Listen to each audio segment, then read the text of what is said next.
Shalom come to those who fight, not to those who cry. Because the more you cry, is the more your people continue to die. Are we rolling? Are we rolling? Why? All right, boom. I don't know why the corruption is too much. Yaka, yaka, yaka. Why the price of electricity too high? Yaka, yaka, yaka. Why the price of education is too much? Yaka, yaka, yaka. Can't you see the tribalism is too much? Yo, yo, I would like to communicate about the thing that we have to eliminate. The ignorance and poverty to eradicate. All African youth them to educate.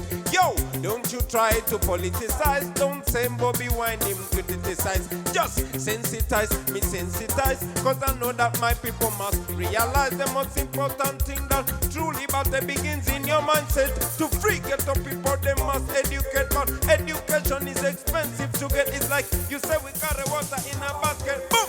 I don't know why the corruption is too much. Yaka, yaka, yaka. Why the price of electricity too high?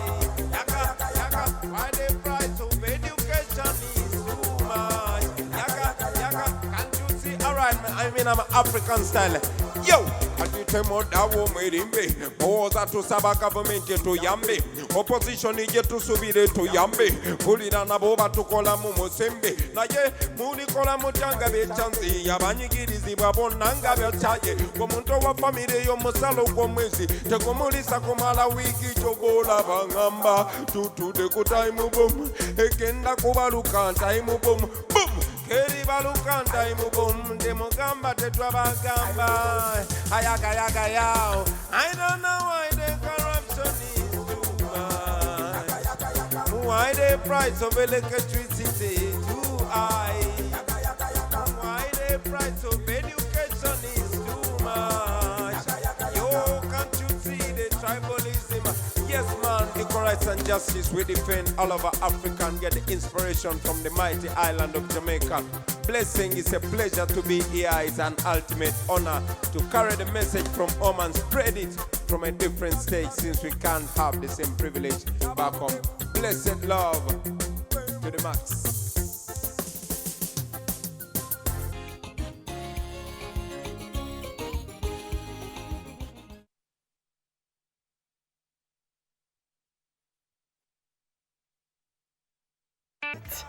Jamaica to the African continent, but I think music is one of the things that really binds us together. So it's a pleasure this morning to have a chat with Bobi Wine. He's Kaigulani Sentamu out of Uganda. Pleasure. Good morning and welcome. Good morning. Thank nice you very to much have for you. having me. Bobi, talk to me a little bit about life in Uganda, growing up in Uganda. What was that for you like? Well, I think it's a great experience. It's a beautiful African experience growing up in Uganda, but most importantly, growing up in my generation when we have the entire world on our fingertips. I grew up watching Jamaican movies and listening to Jamaican music, and it even opened my eyes and the eyes of the people in my generations a great deal to the world around us. Yeah. Because a lot of times, a lot of the information that we get coming from the continent is skewed in a particular way, and I think we don't get wholesome information. Talk to me about the beauty of Uganda and of growing up there. I love watching the video a while ago. Yeah. Indeed, yeah, Africa is twofold. Yes, of course, there's the negative, which the media loves to pick, but there's also the positive. I'll start with the positive. You know, Africa is the future. It's the past, it's the present. Africa is the most endowed. We are the most enterprising and happiest people. Just take an example of Jamaica, a small island of Jamaica with people of African descent, and multiply that times 100 or even 1,000. So that's what Africa is like. Africa is beautiful, so much talent, so much beautiful people, and so much potential. But also Africa has had a challenge of misgovernance, and that explains why we have continuously lagged behind. Africa is so rich, but Africans are poor because they've not realized their full potential, and that's the sad part. So it is twofold in Africa. Yeah, you're a very militant man. Your beret says people power, our power. Yeah, man. I mean, you use the music to empower the people in Uganda. Yeah. You're a political man. Yeah. Talk to me about that passion. Well, I would not classify myself as a political man. I would Okay. classify myself as another African youth that has grown up in poverty, but again has been blessed to learn from the great people far away from home and imagine the possibilities. And I find myself in the center of those challenges, but at the same time in the center of those possibilities, because I am an African youth. When I get knowledge from people like Marcus Garvey and people like Buju and Tony Rebo and Anthony B. and Capiton, I find myself in the perfect position to make use of that knowledge, because knowledge is useless until when it's put in use. So the ability to transform all the wealth that we have, and it benefits all the masses in Africa, and then we create an even more enlightened population in Africa, is what I think I should do. And indeed, that's what I'm trying to do. You're doing, yeah. So as an artist, I use music, because indeed, whatever I know, I did not learn in school mainly. I learned on the street. I learned through the music, through the cassettes and the CDs and the YouTube that I get from many places, mainly in Jamaica. So that mission is what I also want to keep pushing Pushing further. for everyone. Exactly. There's so many different types of music in the world. What do you think accounts for the kind of connection that you have with reggae music?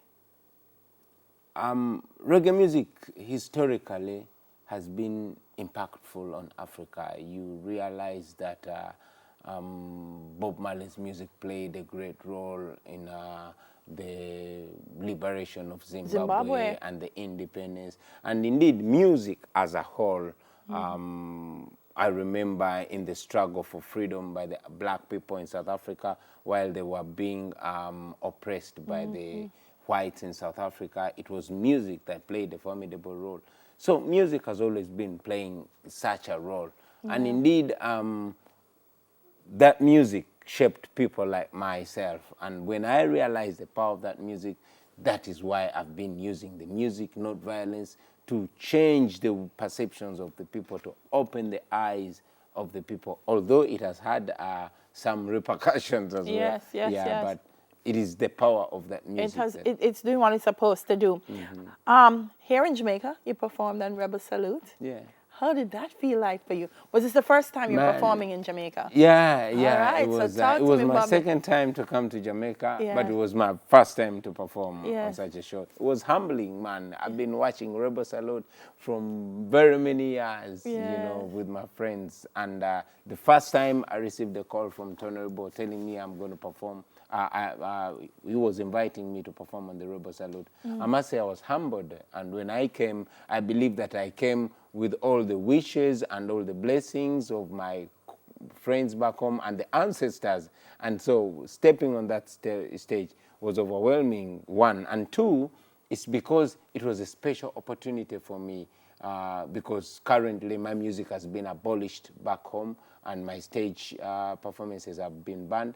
But the people want to hear me. So for the people, the millions back home watching me on their phones, live on Facebook and on YouTube, performing to them was another assurance that the music cannot be stopped. Yeah. So for us, it was more than just a performance. It was a statement. It was a message directly to the people. Yeah, we were just seeing some images of you, Bobi, in the streets in Uganda, and the crowds that were around you. For the music to be banned means that someone believes it has real impact. Yeah. What are you hoping that the music will do for the young generation in Uganda and for the people in Uganda? What's the message as we wrap up this interview? My hope and prayer is that the music continues to give the confidence, the same confidence that the music gave to me from the elders that I get inspiration from, is the same way I hope my music and the music of my contemporaries impacts on the younger generation, to see that we continue to pass on the message of liberation, of confidence, of freedom and justice, and we keep passing it in a non-violent way. You see, as a challenge back home, the regime has tried to paint us as violent, as terrorists, because we speak the truth.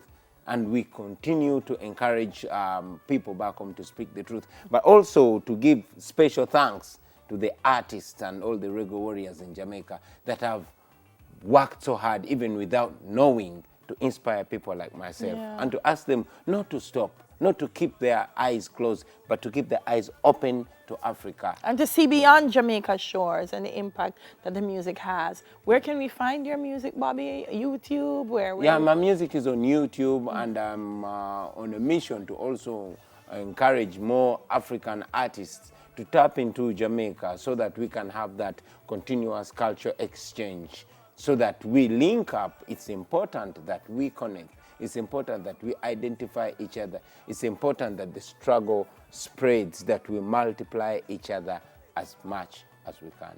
That's a great way to wrap this up. It's awesome meeting you. Sure, it's a pleasure. Please continue to empower. Come again? Continue to empower. Sure, definitely, people. man. We have no option. And I'm sure you will, even beyond Uganda's shores. Bobi Wine, Kayagulanye Sentamu, here from Uganda, fresh from the Rebel Salute stage. Definitely. We hope to see much more of him here in Jamaica. We're going to take a break. Smile Jamaica.